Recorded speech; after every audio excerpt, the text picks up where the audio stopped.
안녕하세요. 이강 사람들의 구매 순서를 제대로 이해하라. 간다 마사노리라고 하는 굉장히 유명한 마케팅 전문가가 있습니다. 이제 그가 쓴 여러 가지 책들이 우리나라 중고 서적에서도 비싼 값에 팔리고 있고 그렇죠. 이분이 그 쓴 책에서 한 내용을 말씀드리자면은 유능한 영업사원은 떠들지 않는다라는 말이 있습니다. 인간은 이유로 사지 않는다. 감정으로 산다. 그 이후에 이유로 나의 구매를 정당화시킨다. 이런 말이 있는데요.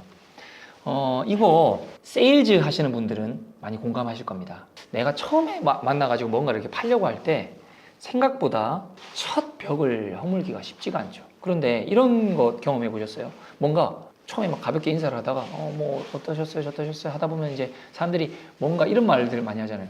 혹시 고향이 어디시냐, 뭐 어느 학교를 나왔냐, 뭐 취미가 뭐냐, MBTI가 뭐냐, 이렇게 해서 뭐 하나가 딱 맞는 거예요.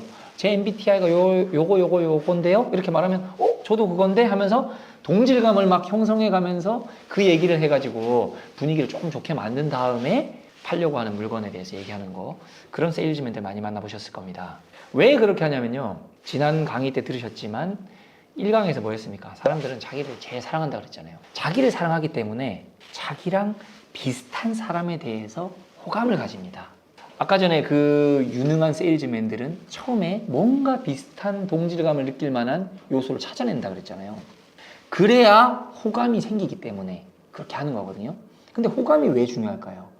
간다 마사노리의 말처럼 사람들은 감정으로 사는데 호감을 얻어내야 그 감정이 열린다는 거 아닙니까? 그래야 내가 뒤에 팔 물건들에 대해서 조금이라도 쉽게 좀 이렇게 설명을 할 수 있는 기회가 생기기 때문에 그렇습니다.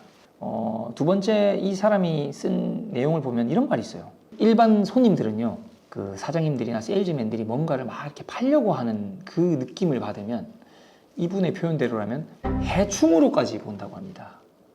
막 뭔가를 팔려고 열심히 설명하면 설명할수록 그 사람을 더 벌레 보듯 한다는 겁니다. 얼마나 슬픕니까? 우리는 근데 뭔가를 팔아야 되잖아요. 그러면 내가 팔아야 되는데 어떡하란 말이냐 라고 생각할 수 있는데, 하나 희망적인 메시지는 뭐냐면, 내가 실제로 이것이 필요한 상황이 되면 그때는 손님들이 뭔가 자세하게 설명해 주는 사람들에 대해서 너무 고마워한다는 거죠. 여러분도 한번 생각해 보세요. 검색 엔진이나 뭐 이런 거 검색해 볼 때 내가 뭘 알고 싶을 때 막 자기 거 팔면서도 자세히 설명해 주는 사람 좋아하지 않습니까?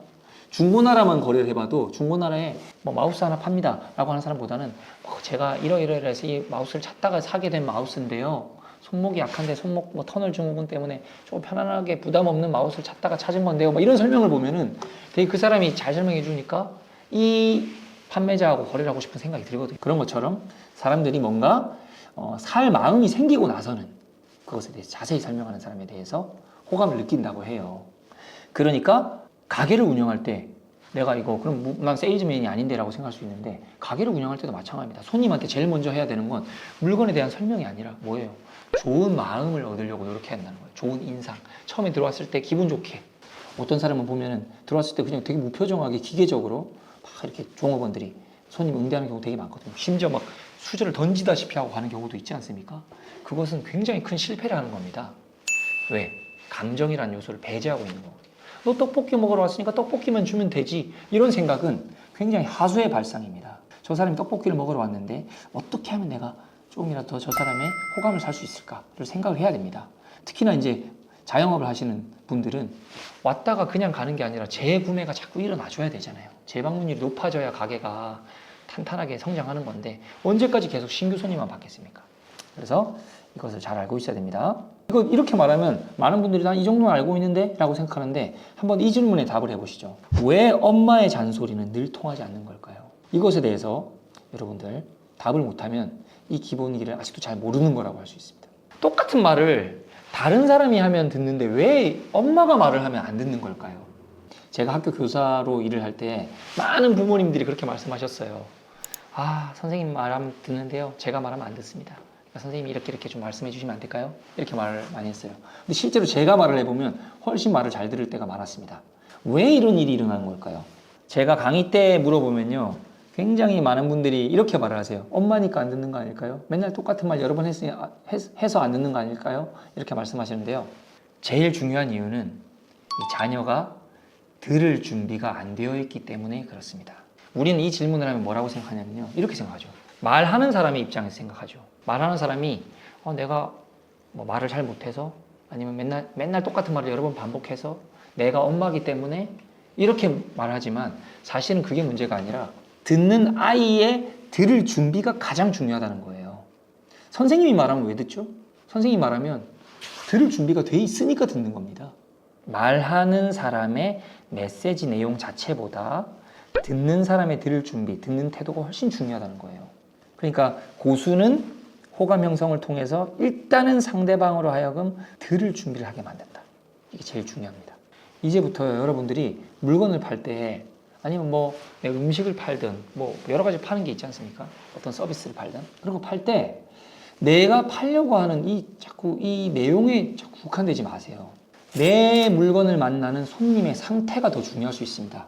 여러분 플라시보 효과란 말 아시죠? 그러니까 똑같은 약인데도 내가 어떤 상태로 이 약을 먹느냐에 따라서 그 약이 진짜 실질적인 호전 반응을 이끌어내기도 하고 아니기도 하잖아요.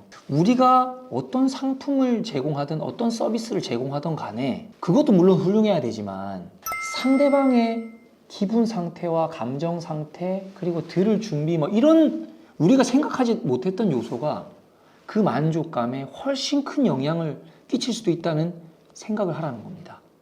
그래서 이 마케팅 기본기의 두 번째 이 내용을 넣은 겁니다. 우리가 어떤 마케팅을 하든 내가 무엇을 하느냐도 중요하지만 내가 하는 그 무엇을 접하는 손님의 마음 상태가 훨씬 중요하다는 거죠.